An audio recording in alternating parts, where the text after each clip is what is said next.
What's up, muscleheads? I'm back with another video, and as by the title of the video, basically I'm just going to be talking about why the Camaro may be discontinued or delayed for after 2023. So we've all heard the news of the Camaro possibly being discontinued or delayed after the 2023 model year. As you guys know, I'm a big Camaro fan. I mean, I love all the muscle cars. I mean, I love the Camaro, the Mustang, Challenger, Charger. I think they're all great cars, and they're great at what they do. You know, every car is gonna have their pros and cons to it. Like the Camaro, I wouldn't say any like cons, because I mean, I just love my car. You know, that's why I didn't make a 5 things I hate about the Camaro or something like that. But I really do want to share my opinion on why I think what's going through my head, why the Camaro may be delayed or discontinued after the 2023. I think it's going to be delayed. Or I mean, 2023 is far from now. You know what I'm saying? It's 2019. We still got to go through 2020, 2021, 2022, 2023. So basically, why I think the Camaro is going to be delayed is because the Camaro has been a great performance car, and people's like, well, if it's been a great performance car, then why has it been delayed? I personally feel that it's been delayed because, take in mind what Chevy just released. They released the C8 Corvette, and you know, Corvettes are like, you know, the pinnacle of like Chevy. You know, when people think of Camaro, they're like, you know, that's cool and everything, but when people think of a Corvette, they think like, you know, the pinnacle, that it's the high, you know. So over the course of the years since the 2016 Camaro SS has been revealed and just been out on the market, the 2016 Camaro SS has taken all the competitors by storm with sales price from, like, I think 2016 and 17 was when the Camaro like literally outsold Dodge and Ford. And then after like the 18 and 19 model years, I think that's when Chevrolet was basically selling like, I think like a low 50 or a high 40,000 units a year, while Mustang is selling like 80 to 100, and Dodge is selling like 60 to 70 or whatever, or high 50 to 60s. So the Camaro has dropped down as far as like production, you know, people buying them, you know what I'm saying? Not too many people are not too much of a fan of the new body style or the new face and back of the Camaro, but me personally, yes, the renders, and this person's going way too fast. The renders made the Camaro look ugly. I think if there were no renders and people saw it in person, they wouldn't have formed this opinion about the Camaro face. Because what we tend to do is, when one person says that this looks a certain way, or they don't like this because of that, we don't really try to consult with ourselves first and basically formulate our own opinion and what we like, because what someone else may not like, let's say a large YouTuber with a lot of subscribers said he doesn't like the look of this car, or another YouTuber says that he does like the look of this car, but you know, that makes everyone form their opinions about something. You know, it's influence. It's like, what's the authority, power, something, it was something inside like government class. It's like power of authority or something like that, and that's basically what it is. So me personally, I like the front end of the Camaro, and I like the back end of the Camaro. It took a little second for me to basically kind of formulate my own opinion about it, but after seeing it in person, I was like, yeah, this looks good. So so that's exactly what I did. Now I think the Camaro is basically really discontinuing this because Corvette is just trying to make a comeback. So what I mean by Corvette making a comeback is that I think that they want to make Corvette the name. You know what I'm saying? Because just take a look at How's it going? Just take a look at the current performance of the Camaro around the track. At least it's dominating so many other vehicles that cost hundreds of thousands of dollars just to perform how the Chevrolet Camaro does around the track, and then the Camaro will perform even better than a lot of the competitors, like the foreign cars and everything. And that says a lot, because I mean, you're buying a vehicle for SS1LE, of course. You're buying a vehicle for $55,000 at the most, where you're beating vehicles that's like $120,000, $140,000, you know. And people's like, why would I pay $85,000 or $70,000 for a Corvette when I can buy a Camaro that's $55,000 and basically beat the competitors, beat the foreign cars and beat the other American cars around the track? Because we all know that the Dodge Challenger and Charger cannot keep up with the Camaro around the track. Now, when I used to work at the Dodge dealership, I was telling them track and drag strip are two totally different things. Yes, Dodge has the whole game by storm with straight line performance. The drag strip, the quarter mile.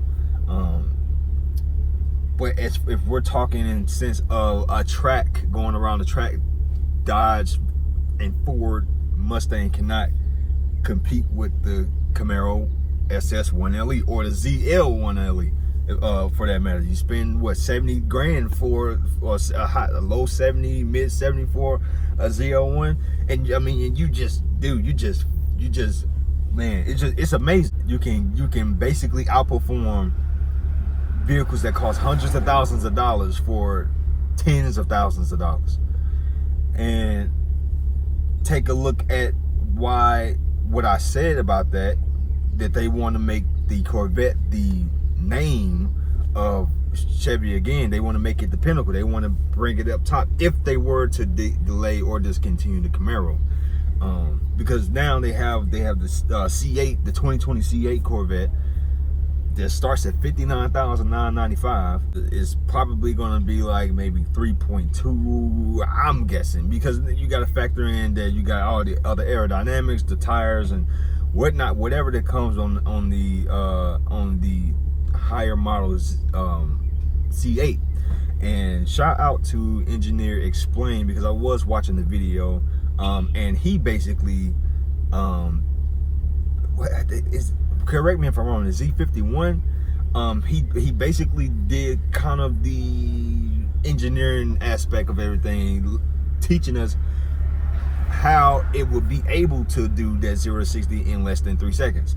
So you got the engine display, you got the engine placement is mid-engine, so that means the engine's in the back. That means that rear wheel drivetrain is not going to be too much powertrain loss, because the engine is right there at the back where the actual powertrain is at. It's a rear wheel, and you put the engine in the back, so it's going to take less. You know, you get what I'm saying. Then you add on the 305s.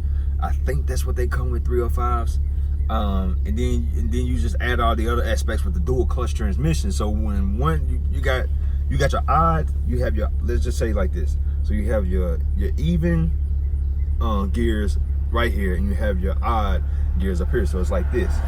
So when let's just say you go in first gear. So when you go into first gear, the second gear is simultaneously opens while the first gear closes. So that's why dual clutches are so freaking fast, because you don't have any drop in power when it's just a regular automatic or a manual transmission, because the dual clutch is dually synchronizing to shift to the next gear.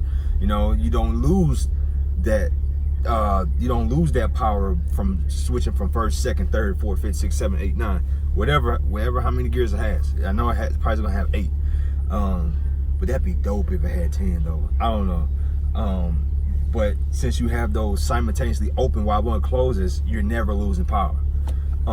And that's the reason why I commented on a guy's video, and he was basically, I wouldn't say he was bashing the Corvette, the C8 Corvette. He was basically saying like, oh, you're only going to get 490 so horsepower, but you might as well just get a Hellcat. So I basically explained with the whole dual clutch transmission, and I can't say that it would beat the Hellcat in the quarter mile. But as far as 0 to 60, the Z51, whatever the C8 2020 Corvette, the highest model, I think it's a Z51. That vehicle would do 0 to 60 in like, I was under 3 seconds. While the Hellcat Red Eye, even the Red Cat, we're leaving the Demon out because the Demon, I believe, is a 2.3. So we're talking about the Hellcat Red Eye and down. The C8 Corvette, the top tier C8 Corvette Stingray Z51, if that's what it's called, will demolish a Hellcat Red Eye, a regular Hellcat, a Scat Pack, from 0 to 60. I can't really say from a quarter mile, because those higher RPMs is where the Dodge products start pulling and pulling and pulling. They just don't stop pulling. So that's the reason why I think about it. Why would they come out with something with so much performance and looks only for $59,995? Think about it. It makes all type of sense in the world. Like if I were to pay this car off, okay, or if I were to have like a, I don't know, I can't get a Camry or whatever. I'll probably get a truck or something. Let's just say if I had a truck, I had my Camaro, I will most definitely get a, let me back up. If I had a truck, okay, because I live in St. Louis and it snows and it sleets, okay, you can't really drive the Camaro at all in the wintertime, even if you get the chains, okay. So, and then plus you don't want to crash it in, whatever the case may be, you know, Lord forbid. But let's just say I had a truck. I will most definitely buy a C8 Corvette over a 2019 or 2020 Camaro SS, because I have a truck that I have as far as daily. Then I have my C8 Corvette that I take out on weekend warrior days. I think that's the reason why Chevy is selling the Corvette at such a reasonable price for the performance. It blows my mind away.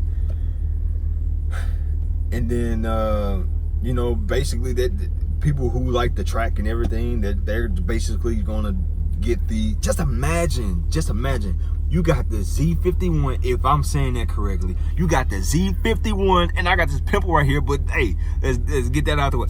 You got the Z51 top tier Corvette. Just imagine the Z06, the C8 Z06. Just imagine the ZR1 C8. Oh my gosh, bro. Hey, we may be looking at like I'm gonna say it now. We'll be looking at 2.3, maybe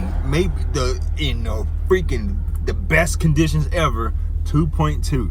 If it was the ZR1 or the Z06, whatever, C8 Corvette, in phenomenal, perfect, flawless conditions. I believe from the I'm not talking about the Stingray, I'm talking about the ZR1. The ZR1 would do 0 to 60 in 2.2 seconds to 2.5 seconds. You've heard it here first. I don't even know the numbers. They didn't even come out with it yet. But I'm telling you first that that's what's going to happen. That's what's going to happen. I'm not lying. You know, and it's just amazing. You know, when I heard the news of the Camaro, I'm not going to lie. My next car was gonna be a Dodge, okay? My next car was gonna be a Challenger Scat Pack. I'm not gonna flounce my boat and everything and say, oh, I'm gonna get a Hellcat, because the Hellcat financially is not the right move for me to make, you know? Could I get one? Yes. but financially, I still want to have room to cover expenses that may or may not happen, emergency things. You know what I'm saying? And that's why I believe for $20,000 that the $15,000 to $20,000 less, that the Scat Pack or the Camaro SS would be better for me. As you guys know, I am thinking about, but then it's gonna be between now and like late September that I'm going to purchase a 2019 or 2020 Camaro SS. But yeah, when I heard the news, I legit was gonna be like, I'm switching to, because the car scene, I want to be relevant for the car scene. You know what I'm saying? And if you got a discontinued product, what if it becomes like watching GTOs on YouTube? I mean, a lot of people, don't get me wrong, I ain't trying to upset nobody. The GTOs are amazing. You know what I'm saying? And I wish they would have continued the GTOs, because I probably would have bought a GTO. But I'm saying, like, the scene, the car scene is mostly Challengers, Chargers, Mustangs. But the Camaro views, I don't know. I've been looking on YouTube and I haven't been seeing too many Camaro content. I've been seeing the same recycled content, so that's why I'm bringing you guys this. So this video wasn't like super action packed, but I just felt like I was sitting on this idea for about 2 weeks, and I just wanted to basically just update you guys on what I think may be the plan for Chevrolet. Soon as they get the Corvette back on top, and they start working out different like engines. For the Corvette, they're gonna bring that same displacement engine to the next new Camaro in like 2024 or 5 or whatever. I'm thinking if they're gonna discontinue in 2023, after the 2023 model year, they're gonna bring it back in like 2025 or 2026, and then that Camaro will be freaking. It will basically restart the clock when Camaro discontinued in 2002 to 2010. But yeah, man, if you guys like this video, and just drop down how do you think, or what do you think Chevy is basically doing? Do you think they're going to discontinue it? Why or why not? Do you think my analysis or whatever was maybe true or not? And just by the way too, I got this shirt, and it's supposed to say St. Louis, so you see the ST, it's supposed to say Louis, but they messed up the U and the I, so I'm walking around with St. Louis. Well, it's stupid, but hey, I don't care. I ain't make the shirt, I'm just wearing it. And plus, I ain't going nowhere but to my grandma's house. We're about to watch this Christian movie and stuff like that. And I kid you guys later. Like, comment, and subscribe. If you guys subscribe and everything, it makes me feel a whole lot better. So yeah, just help your boy out. So deuces.